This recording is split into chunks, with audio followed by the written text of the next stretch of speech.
24 का संग्राम जारी है और प्रतापगढ़ में 6वें चरण में मतदान होना है। यहाँ पे मौर्य समाज एक बैठक करने जा रहा है। किस मुद्दे को लेकर के बैठक होगी, बात करते हैं। क्या नाम है आपका? जगदीश मौर्य एडवोकेट। जगदीश जी, किस मुद्दे को लेकर के ये बैठक हो रही है? ये बैठक मेन रूप से हो रही है, हमारे समाज के सम्मानित डॉक्टर हैं, उनके ऊपर तथाकथित लोगों द्वारा हमला किया गया प्री प्लान तरीके से। इस मुद्दे को लेकर हम लोग यहाँ बैठक कर रहे हैं कि सामूहिक रूप से भाजपा का बहिष्कार करेंगे। हम लोग सपा के साथ तो है ही। क्या नाम है आपका? महेश कुमार मौर्य। महेश जी, क्या मुद्दे हैं? मुद्दा अगर सरकार का हम देखें तो एक युवा होने के नाते मैं सबसे पहले रोजगार की बात करूंगा, क्योंकि हम युवा हैं और पढ़ाई करते करते अगर बुढ़े हो जाएंगे, इनकी रोजगार नहीं मिलेगी तो हमारे घर परिवार का खर्चा कैसे चलेगा। दूसरा, कहते हैं कि चले जाएं कंपनी में, कंपनी तो इनकी बंद हो चुकी हैं ज़्यादातर, और ऐसी कंपनियां हैं 12,000 रुपये में हम लोगों का परिवार का पालन पोषण कैसे हो जाए, और इन्हीं के द्वारा बंद कराई गई हैं। क्योंकि लॉकडाउन के समय में इनके द्वारा ऐसी ऐसी नीतियां बनाई गई, जीएसटी को इतना बढ़ा दिया गया, टैक्स को इतना बढ़ा दिया गया कि कंपनी की कमर टूट गई, जिसके वजह से सारी कंपनियां बंद हो गई। और हम युवा नौकरी करने कहाँ जाएं, क्योंकि महंगाई इतनी चरम पर है कि अगर हम 12,000 महीने कमाएंगे और हमारे घर का खर्च अगर 18,000 होगा तो हमारे घर का परिवार का पालन पोषण कैसे होगा और माँ बाप का हम लोग खर्च कैसे उठाएंगे। साथ ही मैं पढ़ाई कर रहा हूँ, पढ़ाई के इसमें देख रहा हूँ तो फीस इतनी ज़्यादा महंगी कर दी गई है कि जो एक मिडिल क्लास फैमिली का बच्चा है, गरीब परिवार का बच्चा है, वो अपने पढ़ाई, एक बेहतर पढ़ाई कैसे कर पाएगा। क्योंकि सरकार का एक मुद्दा होता है शिक्षा, स्वास्थ्य और रोजगार। तो रोजगार तो इन्होंने ख़त्म ही कर दिया है, तमाम वैकेंसियां निकाल रहे हैं और वैकेंसियों को इनके स्वयं के लोग ही आउट कर रहे हैं और उस वैकेंसियों को ख़त्म कर दी जा रही है। तमाम वैकेंसियां आप जानते होंगे, पुलिस की वैकेंसी इसी तरीके से रद्द कर दी गई है। नीट की परीक्षा हुई, उसमें भी पेपर लीक हो गया। आप बताइए, इसके पहले पूरी सरकार में तो ऐसा कभी नहीं हुआ करता था। जब से 10 सालों से बीजेपी सरकार आई है, इनके परीक्षा लीक हुए हैं, इन्होंने परीक्षा रद्द कराई है, इस तरीके से कभी नहीं हुआ है। और रोजगार को इन्होंने सबसे पहले खत्म किया है। जनता को ये विकलांग करने का काम कर रहे हैं। जनता विकलांग होगी और ये तानाशाही अपने आप को लाना चाह रहे हैं, क्योंकि ये तानाशाही लाने के लिए हमारी जनता को कमजोर कर रहे हैं। जनता कमजोर होगी, इनके 5 किलो राशन से वो परिवार चलाना चाह रहे हैं। गाँवों में और लोगों में एक समझ आ रही है कि 5 किलो राशन से परिवार नहीं चलेगा, 5 किलो से लोग खुश नहीं होंगे। क्योंकि अगर हमारे पास महीने में 5,000 10,000 कमाएंगे तो मैं अपना राशन स्वयं खरीद लिया करूंगा। इनके 5 किलो से मेरा परिवार नहीं चलेगा। हमें रोजगार चाहिए, हमारे आने वाली पीढ़ी को, हमारी वर्तमान पीढ़ी को एक बेहतर शिक्षा चाहिए, क्योंकि शिक्षा से ही हमारे समाज का, हमारे देश का एक विकास हो सकता है। क्योंकि हमारा भारत देश विकासशील में था, अब हमारा देश विकासशील देश से भी पीछे हो रहा है। मुझे शिक्षा चाहिए, 5 किलो राशन नहीं चाहिए। मेरा यही मुद्दा है। और हमारे एक साथी महेंद्र मौर्य जी के साथ भी अभद्रता हुई है, क्योंकि हमारे प्रतापगढ़ के माननीय सांसद के कुछ आदमियों के द्वारा उनके ही खुद के होटल में इनके साथ अभद्रता की गई है। और हम सभी युवाओं में, मौर्य समाज में एक बड़ा आक्रोश है। आक्रोश यह है कि अब की बार बीजेपी को हटाना है, भाजपा को हटाना है, इंडिया गठबंधन को लाना है और देश को स्वतंत्र बनाना है। लोगों को बेहतर एक रोजगार देना है, शिक्षा के प्रति आगे बढ़ाना है और स्वास्थ्य के प्रति एक अच्छा कार्य करना है, ताकि लोग हमारे यहाँ, न तो प्रतापगढ़ में कैंसर हॉस्पिटल है, न प्रतापगढ़ में किसी तरीके की बेहतर हॉस्पिटल है। मैं स्वयं, मेरे यहाँ गांव में कई ऐसे एक्सीडेंट हुए हैं, कई ऐसे लोग बीमार हुए हैं, मैं प्रतापगढ़ में लेके आया हूँ। ग्लूकोज की एक डिब्बा टांग देते हैं, एक इंजेक्शन लगा के तुरंत रेफर कर देते हैं। मैं इस तरीके से सांसद को नहीं बनाना चाहता हूँ। मैं ऐसे सांसद को बनाना चाहता हूँ, ऐसे सरकार को बनाना चाहता हूँ कि हमारे जनपद में एक बेहतर हॉस्पिटल हो, एक शिक्षा की बेहतर व्यवस्था हो, रोजगार का एक बेहतर व्यवस्था हो। मैं इस तरीके की सरकार को चाहता हूँ और हमारे मौर्य समाज ने, पूरे जनपदवासी इस बार उठा पटक के इस सरकार को फेंकेंगे और नई सरकार को लाएंगे जिस पे उनको भरोसा है। और इस तरीके का कार्य हमारी प्रतापगढ़ की जनता करेगी, मेरा पूर्ण विश्वास है और मेरा पूर्ण भरोसा है। आप नेता भी हैं क्या? नेता नहीं हूँ, मैं एक समाज सेवी हूँ। मैं एक एनजीओ चलाता हूँ और मैं पूरे जनपद में टहल टहल कर देखता हूँ, क्योंकि मैं भी शिक्षा के प्रति काम कर रहा हूँ। गरीब बच्चों में फ्री ऑफ कास्ट में शिक्षा देता हूँ। तो गरीब बच्चों में देखता हूँ कि परिवार का मजदूरी करने वाला बच्चा, मजदूरी करने वाले बच्चे के पिता जो दिन भर में 400 रुपये दिहाड़ी करते हैं, परिवार की अगर जोड़े तो वो डेली रोजगार नहीं पाते हैं। महीने में शायद 15 ही दिन रोजगार पाते होंगे। अगर जोड़े तो उनका महीने के 6,000 होता है। और बच्चा जो पढ़ने जाता है, उस ऐसी विद्यालयों की फीस लगभग 3,000 रुपया महीने। बताइए उस व्यक्ति का परिवार कैसे चलेगा, बच्चे की फीस कैसे जमा होगी। और जो विद्यालय हैं, उस विद्यालयों की फीस आप देखेंगे और वहाँ की विद्यालयों में ही कापी किताब कपड़ा देते हैं।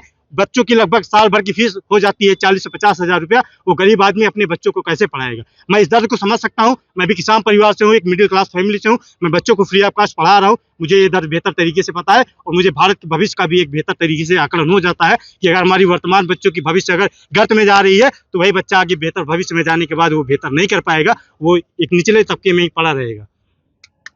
क्या नाम है आपका? हरिश्याम मौर्य एडवोकेट। हरिश्याम जी, क्या मुद्दे हैं? मुद्दे महंगाई, बेरोजगारी और संविधान, 3 मुद्दों पर। संविधान। जी जी, संविधान। भारतीय जनता पार्टी के लोग कहते हैं कि 400 पार दे दीजिए, हम संविधान खत्म कर देंगे। क्योंकि मैं अधिवक्ता हूँ, इसलिए मुझे पता है कि 400 पार का मतलब होता है 2/3 बहुमत।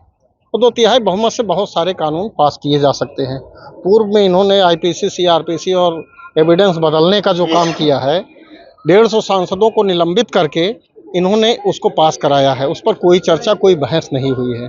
तो ये निश्चित तौर पर इटलटशाही का तरीका है, और कोई भी तरीका ऐसा नहीं होता है कि इस तरह से पूरी संसद को निलंबित, विपक्ष को निलंबित करके और कोई कानून पास कराया जाए। रही बात शिक्षा की, शिक्षा, इस सरकार की नीतियों के बारे में बताऊं, इसकी हालत इतनी खराब है कि अंग्रेज जब भारत के अंदर था, क्योंकि हम लोगों तो आज़ादी पढ़ा है, आज़ादी की लड़ाई से पूर्व का इतिहास पढ़ते हैं, तो अंग्रेज भी भारत में खाने की चीज़ों पर टैक्स नहीं लगाया था। लेकिन इस भारतीय जनता पार्टी की गवर्नमेंट ने बच्चों के दूध, बच्चों के लिए दवा, बच्चों के लिए पानी और इवन नमक तक पे टैक्स लगा के रखा है, जिससे न हमें बेहतर स्वास्थ्य मिल सके, न बेहतर शिक्षा मिल सके। और जिस देश की स्वास्थ्य और शिक्षा को चौपट कर दिया जाए, उस देश को सत्ता गुलाम बनाने में कोई बहुत टाइम नहीं लगेगा। क्या नाम है आपका? मेरा नाम विशाल मौर्य है। विशाल जी, क्या मुद्दे हैं, किस तरह का नेता चुनेंगे? मुद्दे युवाओं के साथ हो रहे अत्याचार हैं, मुद्दे बेरोजगारी हैं, मुद्दे महंगाई हैं, मुद्दे बेरोजगारी हैं, मुद्दे महंगाई हैं, साथ ही साथ मुद्दे शिक्षा हैं। आज शिक्षा को कमजोर करके हर एक युवाओं को गुलाम बनाया जा रहा है, हर एक युवाओं को मानसिक विकलांग बनाया जा रहा है। जब युवा पढ़ेगा नहीं और फ्री का 5 किलो राशन खाएगा तो घर पे आराम से पड़ा रहेगा, उसको मेहनत करने की क्या जरूरत है। और जब वो पूरी तरीके से आलसी हो जाएगा, तब उससे वो 5 किलो राशन छीन लेंगे। उसके बाद वो कहाँ जाएगा? वो इन लोगों की गुलामी करेगा। और यही ये लोग चाहते हैं कि लोग गुलाम बन जाए, अंधभक्त बन जाए। क्या नाम है आपका? स्वतंत्र कुमार मौर्य। मौर्य जी, क्या मुद्दे हैं? मुद्दा बेरोजगारी, स्वास्थ्य और शिक्षा है, जिसपे इस बार सबसे ज़्यादा बड़ा मुद्दा तो बेरोजगारी है, जिसपे हर युवा इस सरकार को बदलने के लिए एकदम प्रतिबद्ध है और इस सरकार को बदलेगी। हम बीटीसी हैं, बीएड भी हैं, 2-2 बार सीटेट और टेट भी पास हैं, 6 साल हो गया, कोई भर्ती नहीं आई है। जो भी भर्तियां आ रही हैं सरकार की, सब लीक हो रही हैं, पेपर परीक्षाएं रद्द हो रही हैं, बच्चे परेशान हैं और बच्चों को दूर दूर तक भेजा जा रहा है। उनके लिए मोदी जी तो कहते हैं 2 करोड़ नौकरियां हर साल देंगे। अरे प्रतापगढ़ में बताइए कितने लोग पाए हैं? मोदी जी के नहीं, पहले प्रतापगढ़ की बात करिए। आप प्रतापगढ़ में हैं, इंडिया की तो बात जाने दीजिए, पहले प्रतापगढ़ में कितना रोजगार मिला है? मोदी जी के कहने से मोदी जी तो बहुत कुछ कह दिए, युवाओं के लिए बहुत कुछ कह दिए। अभी प्रतापगढ़ आए थे, उन्होंने अपने भाषण में ना कभी रोजगार की बात की उन्होंने, ना प्रतापगढ़ के कोई विकास की बात किया उन्होंने। बस सांसद जी 2.5 साल विधायक रहे, 5 साल सांसद रहे, विकास नहीं किए। क्या विकास किए हैं? कोई विकास दिख रहा है कहीं? सांसद जी का कोई विकास कहीं दिख रहा है? सांसद जी का विकास हुआ है, प्रतापगढ़ का नहीं हुआ है सर।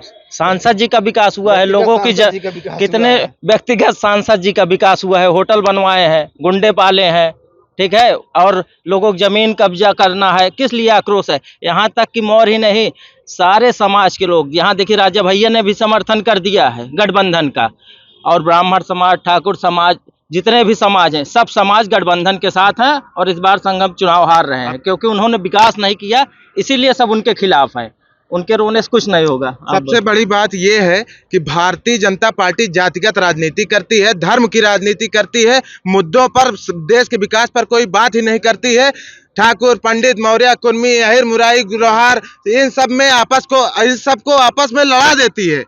हमको भारत के संविधान को एक रखना होगा। भारत के संविधान में लिखा हुआ है, फर्स्ट पेज पे लिखा हुआ है कि हम भारत के लोग, यहाँ पर कोई मौर्य नहीं है, यहाँ पर कोई कुर्मी नहीं है, यहाँ पर कोई पटेल नहीं है, यहाँ पर कोई ठाकुर नहीं, यहाँ पर सब भारतीय हैं। तो हम लोग एक होकर हैं। इनको ये भारतीय जनता पार्टी, मोदी जी तो कहते हैं सबका साथ सबका विकास। मोदी जी केवल कहते हैं कि सबका साथ सबका विकास, लेकिन जब प्रतापगढ़ में आए वो अपना साथ खुद ही नहीं ले पाए। उनके मंच पर माननीय योगी जी भी नहीं मिले। में मोदी जी भूल गए, उनको बोलना था पूंजीपतियों का साथ, पूंजीपतियों का विकास। बस उनका ये है पूंजीपतियों का साथ, पूंजीपतियों का विकास। ये उनका नहीं। आए तो थे गंगा का लाल बनकर, लेकिन बनकर रह गए अंबानी अदानी का दलाल बनकर। कपड़ों से ज्यादा बिक गए कफन, और अंधभक्त कहते हैं कि सुरक्षित हाथों में है वतन। बड़ा जबरदस्त आक्रोश है लोगों में, और महंगाई, बेरोजगारी समेत तमाम समस्याएं हैं लोगों के सामने। हालांकि इन लोगों का दावा है कि हम सरकार बदल देंगे, लेकिन आने वाला समय बताएगा कि इनका निर्णय कैसा होता है।